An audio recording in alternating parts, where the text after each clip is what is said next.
Hi, this is Eric Boyce, CEO and Chief Investment Officer for BKA Wealth Consulting, and welcome to Market Minutes for October 5th, 2020. Please see our disclaimer for important information. Well, in our Market Minutes this week, obviously we have witnessed the close of the third quarter, transition into the fourth quarter here. There's a lot to reflect upon what happened in the last 90 days and what's likely to transpire here over the coming month or so. Obviously, we've got an election in front of us. We had increased market turbulence.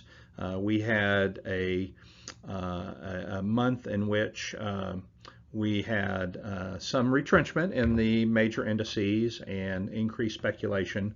We'll talk about that a little bit, but basically, in our last week, which did eclipse the beginning of the month, the Dow was up 1.9%, S&P was up 1.5%, NASDAQ was up 1.5% as well. Big news, obviously, we had President Trump's coronavirus illness. We had, a debate which was very, very contentious. And then we had this rhetoric on the stimulus plan and, not sure where that's going to go. I still have increasing, well, I shouldn't say it's increasing, but it's a kind of a latent feeling that it's going to be troublesome to come to an agreement, even though with the poll numbers lately, President Trump might be a little bit more desperate to get a deal done and perhaps more willing to increase the dollars that are willing to be committed. But having said that, there are a lot of Republicans in Congress that are not necessarily willing to go along with higher dollar stimulus. But in any case, so that's the week.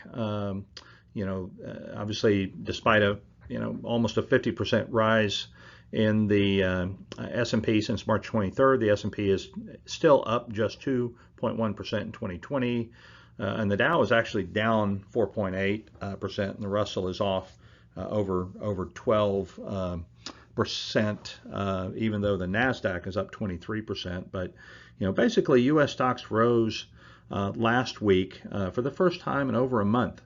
And sentiment improved a little bit early in the week. Obviously, we had some disappointing jobs data, and then the coronavirus infection, I guess almost an infestation amongst the president's inner circle there. But we continue to have rising virus cases in some areas of the country. We are going to get a lot of earnings reports coming in the coming weeks. Right now, S&P expectations are for about a 21.5% decline, which is frankly an improvement over the second quarter. But markets are going to continue to be sensitive to downside surprises, I think, going forward. From an economic data standpoint, the economy added about 660,000 jobs in September, whereas the consensus called for about 860. So basically, each month we've been able to add fewer and fewer jobs, and obviously there's a kind of a second order conversation that can be had about the quality and nature of the jobs that had been created, if will, or perhaps reinstated from the large drop here in February and March. But unemployment rate dropped to 7.9%, and that was a good result. We're seeing a little bit of tempering in the so-called U6 number, which is people that are not working full-time that certainly would like to be working full-time. Consumer confidence was a post-COVID high at almost 102 in September. And the Institute for Supply Management Manufacturing Sentiment Indicator was still fairly high. But again, we're going to perhaps have a couple of comments on the job side. But permanent job losses continue to rise. We've had permanent job losses of almost 2.5 million since February. So obviously that's a care and a concern. On interest rates and on credit and bonds, 10-year Treasury was range-bound, ended the week at 70 basis points, which is down about 1.2% from the beginning of the year. We continue to see, spreads on high yield and corporate and even leveraged loans remain up, anywhere between 40 to 170 basis points from the beginning of the year. Spreads were down a little bit on a high yield, I think, as we ended the week with perhaps a little bit more confidence there. On the commodity side, crude oil is down still about 39 to 40% for the year, and for the month, crude really kind of did take it on the chin. It was down almost 8%. And then natural gas was down as well. Gold was slightly up. We've seen a little bit of consolidation in gold prices lately at around 1900 per ounce, and so for the year, gold is up about 25% and up slightly for the month. But basically, for the third quarter, the S&P 500 was up about 8.5%. Dow Jones was up about 7.6, and both of those are up 26% since the end of March. For its part, the Nasdaq was up 11% in the third quarter, and it's up over 45% in the last 6 months, which is frankly the biggest 6-month gain that we've seen in the Nasdaq since the year 2000. Obviously, consumer discretionary materials and industrials were really strong performers in the quarter. Energy continues to be a laggard. Obviously, the softening as of late in crude prices has not helped. But growth versus value, we actually have the Russell 1000 Growth Index down about almost 5% for the month, while value is actually down about half that much. So interestingly enough, we did have a turnaround of sorts, however fleeting though it might be, in value versus growth, where value's kind of taken the baton. But in the market, for bonds, I mentioned some of the spreads. We had U.S. companies that actually placed more debt during the 90 days ended September 30th than we've ever seen before. And in fact, investment grade issuance was almost 270 billion. Junk bond issuers actually placed about 120 billion of bonds in the market, and that was, on the heels of, over 820 billion over the first 6 months of the year, which, puts that number, total bond issuance in the corporate sector of 1.4 trillion in 2020, and which is a tremendous amount of supply, and it's feeding that continued interest. And if you go to our our charts of the week, you'll see a couple of charts of fund flows, and we consistently have seen some equity outflow, and we've consistently seen very strong inflows into bonds. And what this is telling you here in this statement is that there's a lot of supply to soak up that demand for fixed income. And so that's what's going on there. But in the our global economic recovery from that recession that we saw last spring is actually, in hindsight, as we sit here at the beginning of October, it's gone better than expected. And certainly, we've had a little bit of a V-shaped recovery in some areas. Manufacturing, housing, and consumer have led this kind of rebound. And we have continued very stimulative economic policy. And then, and obviously we've got a strong equity market that I think, if you look at charts of the week, you'll see this, but it really is ahead of itself, but it's fueled by this tremendous liquidity and these negative real interest rates that, it's driving people to find the few places where they can extract a relatively decent return. But as we have seen, though, in the last month, this recovery has begun to stall, and obviously labor is very important here, and labor, we've seen some of that data begin to stall out. We see the investing environment, really transitioning to a little bit more of a challenging environment, and obviously generating income has been a real challenge, and it's just going to continue to be a challenge as we head into the next year. But uncertainty about the election, inflation, and our standing in the world, and then we've got, we have kind of puts and takes in all of those, and I think it creates volatility. But what I'll hazard is that out of volatility breeds opportunity, and so I think we should just again, as I've said before, I don't think we change portfolio allocations in expectation of what may or may not happen in the election. I think we remain steadfast, but be cognizant as these things develop, as some of these risk factors perhaps gain more water, that we just be prepared to optimize a portfolio as we go along. But over the last 6 months, we've had this tremendous descent, this startling descent, and then almost the most rapid recovery that we've seen in history. And we've talked about the sectors that have done very well.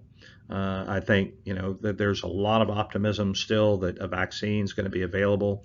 Frankly, I think that's probably in the second half of 2021, where it's not only available and widely adopted and disseminated. And I think that's going to become kind of this mainstream thought heading into the end of the year, but it really hasn't been up until now, and people are beginning to anticipate just how long it really is going to take before we can achieve this herd immunity, or at least this maximum vaccinated status.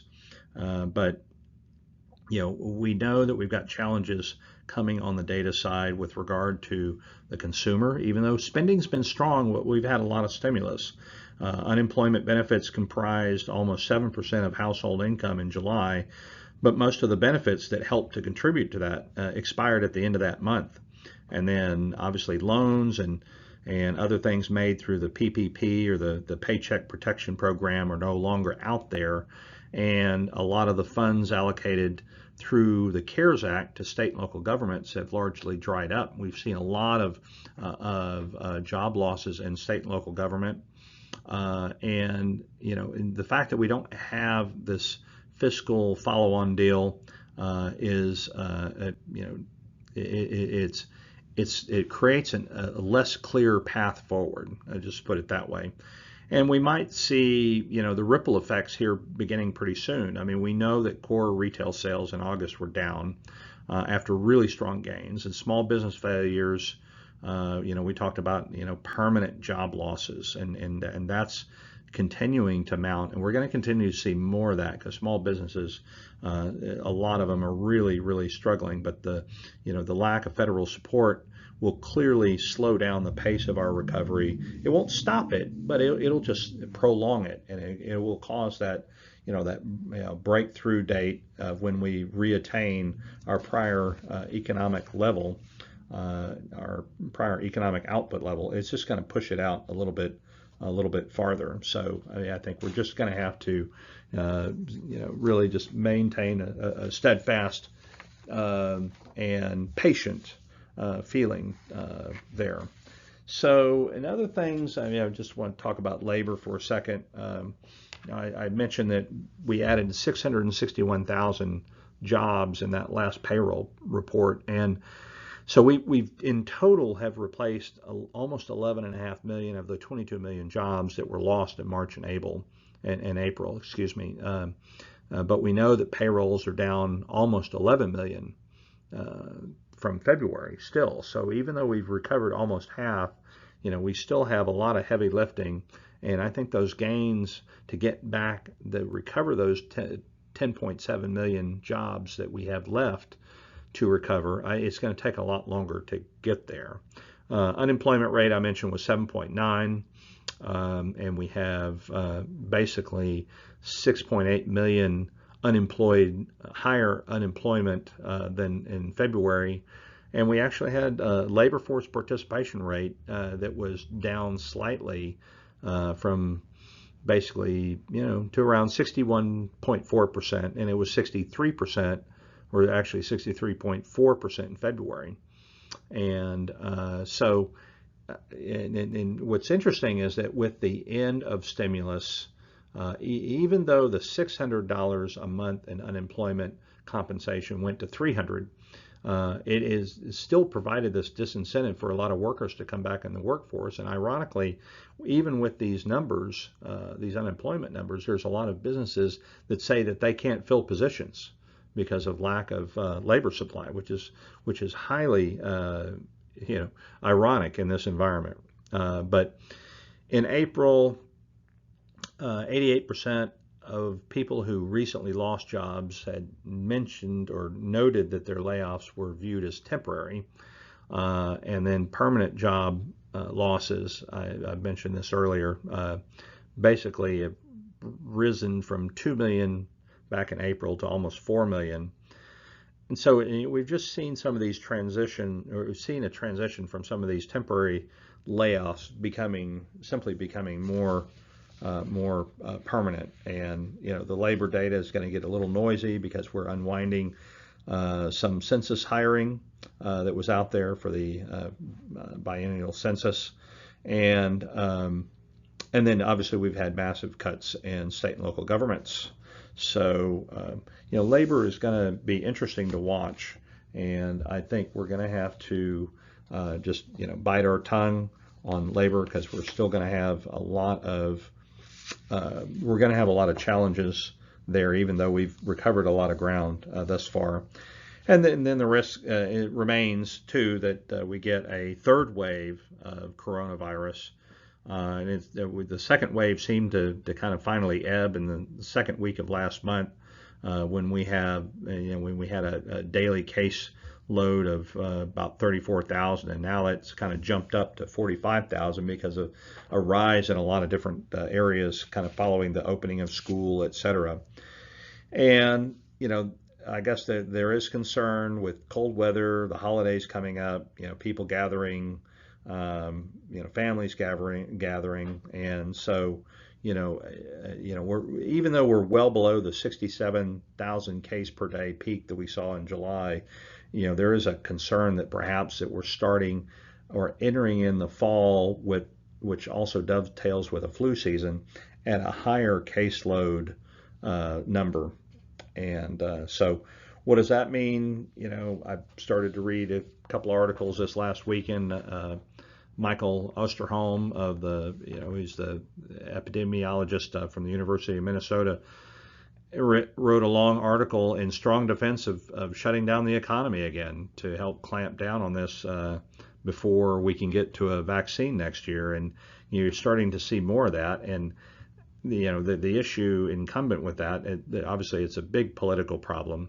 There may be valid health reasons to do it, but then there's a balancing act. And I think we've seen just so many challenges on small businesses, and so much displacement and collateral damage created, that I think it's just hard to fathom that type of action. But just even to wit, 57 more business insolvencies are expected in the U.S. this year than last year. And then, particularly in the retail space. And just this morning, we heard that Regal Cinemas is likely to close, not necessarily permanently, but they're, basically shutting down all corporate operations, which is, kind of almost a step that you take if you know that you're going to be shuttering operations. But,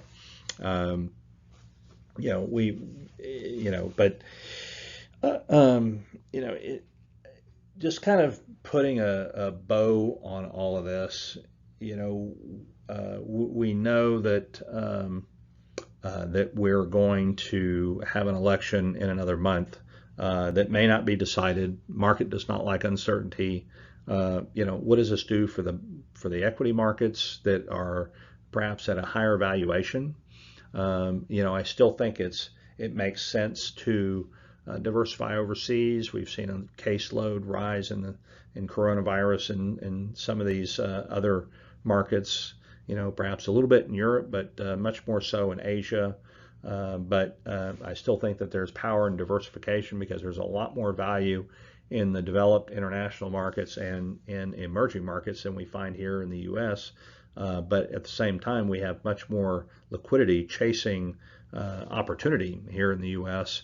And even though we've had a little bit of a dip recently in the global economic surprise index, it's tracked the MSCI, all country weighted index, the ACWI, and those numbers are actually, almost as high as they were back in January. So, I'd say from an economic surprise index, we're less surprised than we were, and if we get a hold of some of these numbers on the coronavirus, I think there could be a stage set that might favor some of that diversification. So I think that is one play out there that makes sense. Obviously on the yield side, don't take on extension risk by taking on long maturities. There is a fear of inflation, and we've seen a lot of fund flows into TIPS, or Treasury inflation protected securities. And we don't see that yet. I know the Fed certainly wants it, but I think right now there's almost as much a near-term risk of disinflation than we have for inflation, but we have to be vigilant in watching out for it because it can materialize very quickly, and inflation expectations can manifest themselves in the 10-year Treasury rather quickly. With having said that, I think we are hearing some good things in pre-announcements for S&P 500 companies.